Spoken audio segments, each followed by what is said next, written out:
কলকাতা পুরসভার মাসিক অধিবেশনে উত্তপ্ত পরিস্থিতি। বাগবিতণ্ডা বিরোধী দল বিজেপির কাউন্সিলরদের সঙ্গে শাসক দল তৃণমূল কংগ্রেসের। বাংলা তথা বাঙালির অস্মিতার প্রসঙ্গ নিয়ে বাংলার মনীষীদের অপমান করার প্রতিবাদে কলকাতা পুরসভার মাসিক অধিবেশনে নিন্দা প্রস্তাব উত্থাপন করেন কাউন্সিলর অরূপ চক্রবর্তী। এই সময় যখন বিজেপি কাউন্সিলরের দিকে মেয়র, ডেপুটি মেয়র সহ মেয়র পরিষদ, শাসক দলের কাউন্সিলররা তীর্যক কটূক্তি মন্তব্য করতে শুরু করেন, তখন উল্টো দিকে বিরোধী দল বিজেপির পক্ষ থেকেও কাউন্সিলর সজল ঘোষ, মীনা দেবী পুরোহিত, বিজয় শাসক দলের নেতা মন্ত্রীদের ভুল জাতীয় সঙ্গীত গাওয়া সহ একাধিক বিষয় কটূক্তি করতে থাকেন।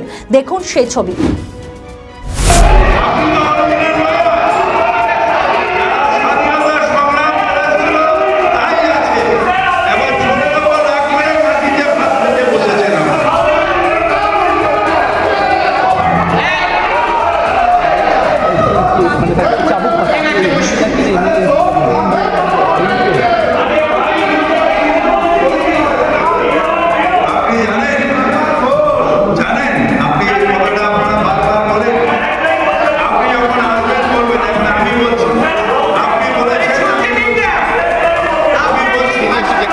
আমাদের ভিডিও ভালো লাগলে লাইক ও শেয়ার করুন, কমেন্ট সেকশনে আপনাদের মতামত জানান।